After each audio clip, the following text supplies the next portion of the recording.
Today we're going to do some old school masking and preparing.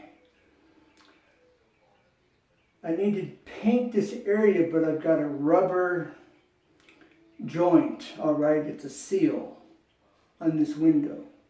And if I paint it, it's going to peel because it's not going to stick to this rubber, okay? There's an old school trick. It's for auto detailing, auto painting.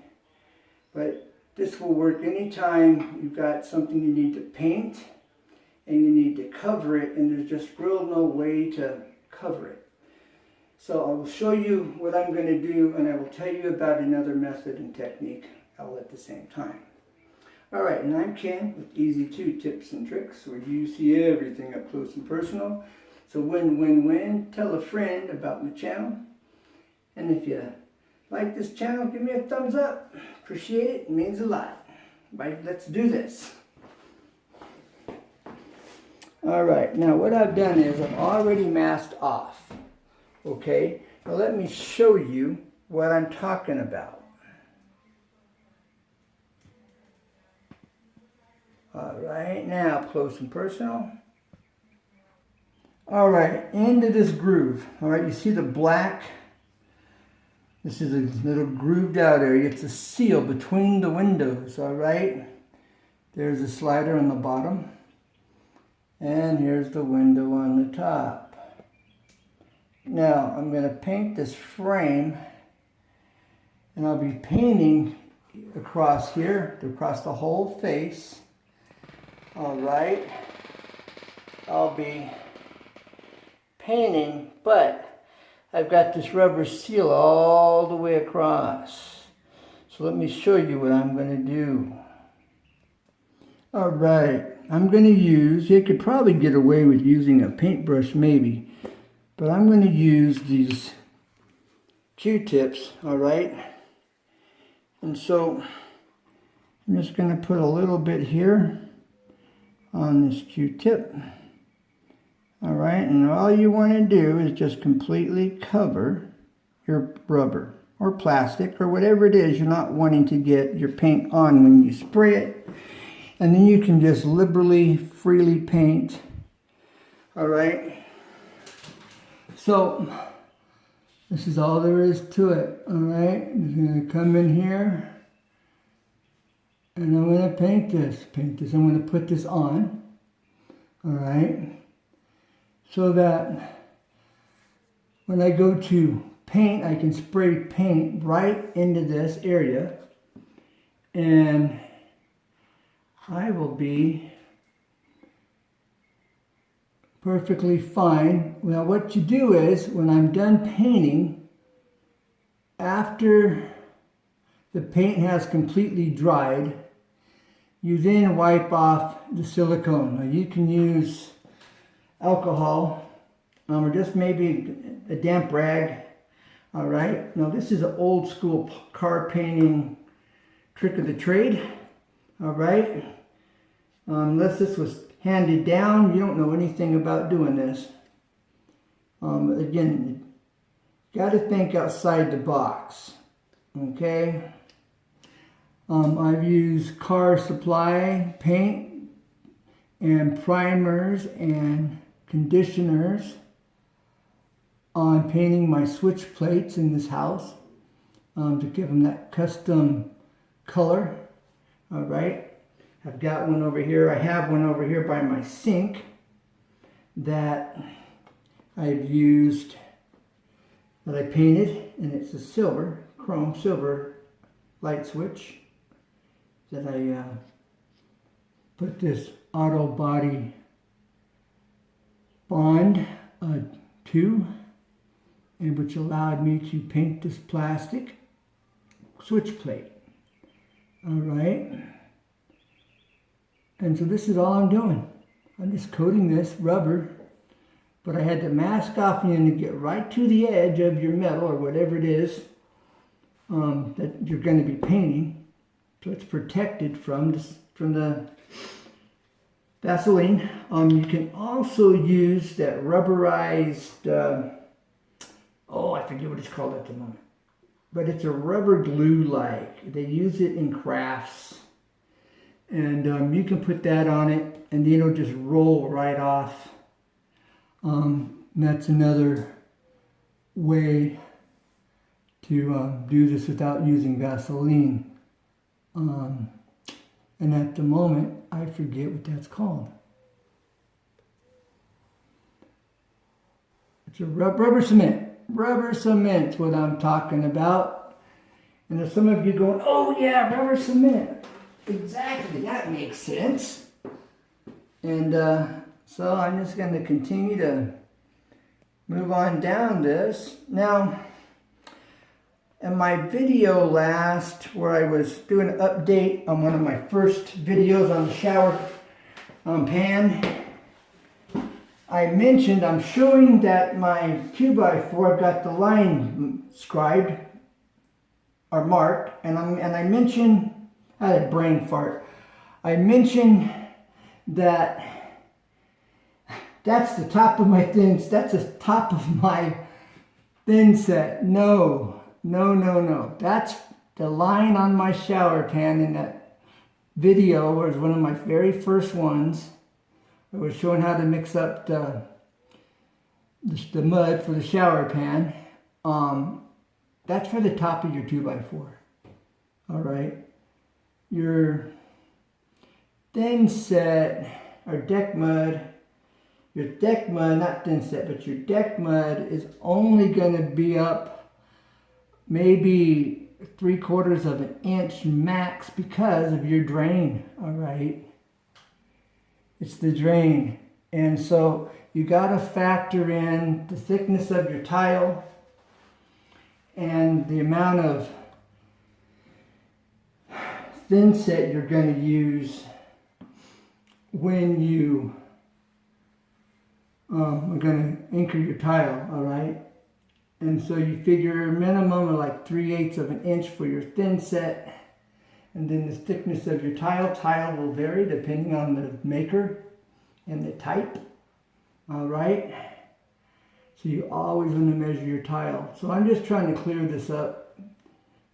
For those of you that have seen that video, there's a scribe on the wall where it's up 3.5, 4 inches.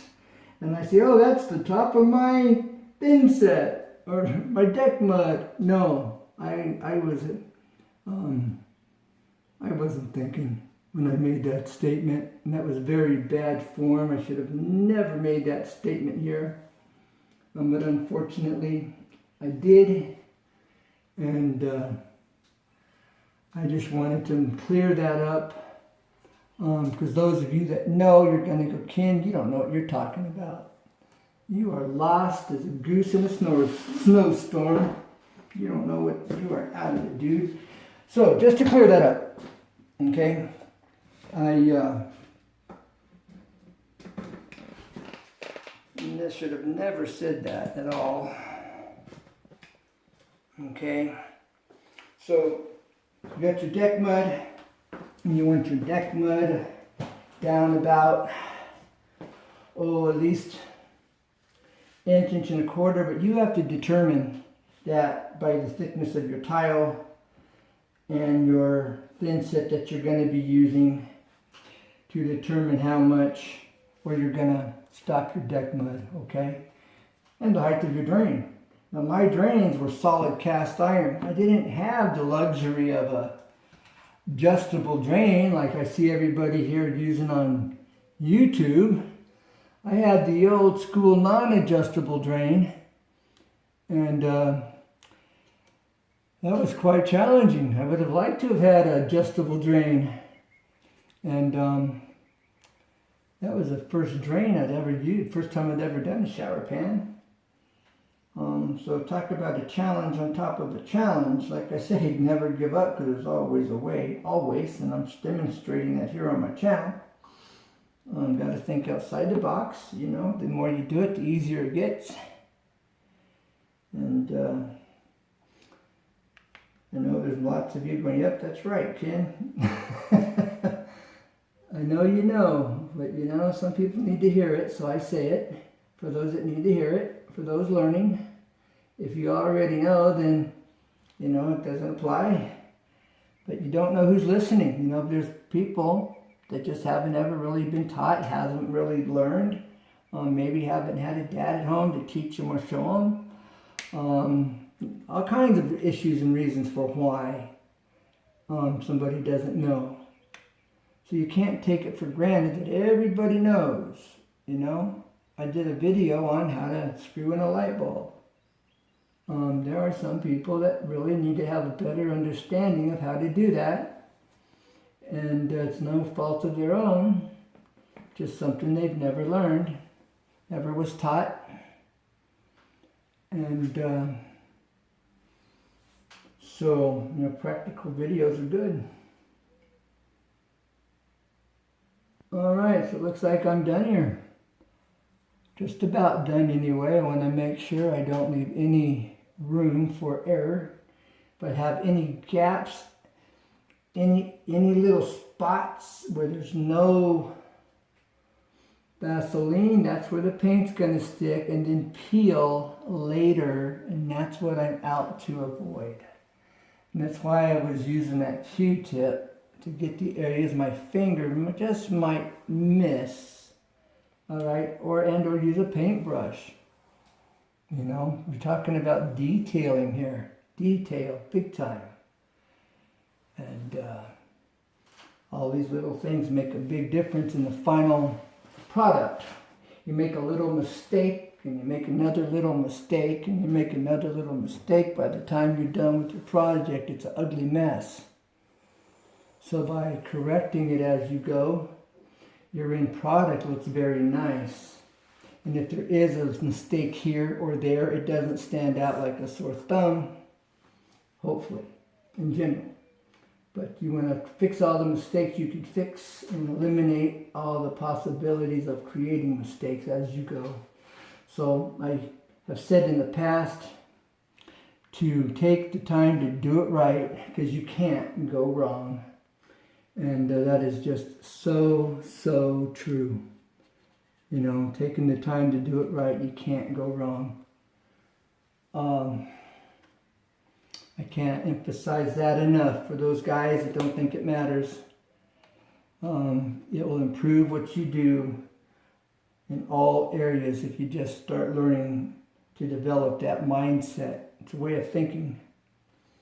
And it's a game changer for the better. So let's do an overview here.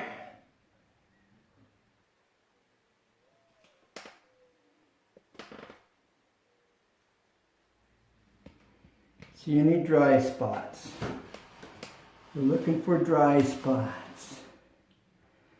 Depending on the angle that we're looking will depend on how it's and the lighting. But I think that's pretty solid.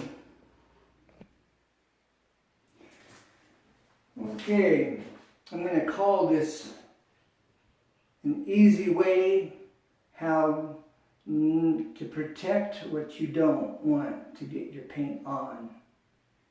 Maybe if I don't change it. So, thank you for watching. I hope this was helpful, beneficial. Remember, you might want to experiment with rubber cement. That will also work. But you want to do a test area first. Make sure it's going to dry and you can rub it off when you're done. Most cases it should, if not all. But that's another product that you can try out.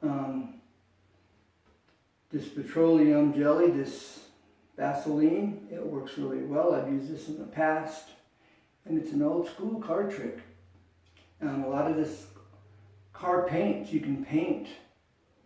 You know, but you need the metal primers and that type. And I have videos on showing you how to paint metal and metal trim and switch plates in my list of videos. So, if you want to search and see what I have over 500 videos. Check my playlist, go down to check my videos in my list of videos. And you never know what you're going to get, like a box of chocolates. All right. So remember, easy 2 tips and tricks where you see everything up close and personal. and it's a win-win-win. Tell a friend. Summer's coming. Spring's here for some of us, and projects are coming around the corner, if they're not already happening. The Snappy Trap, great product. The hard plastic, probably will last you longer for sure, but they give you everything you need. I'm not sponsored. They give you everything you need, and it's such a great product. I had to promote it. This Lexcel by Sashco. I'm a Sashco fanatic.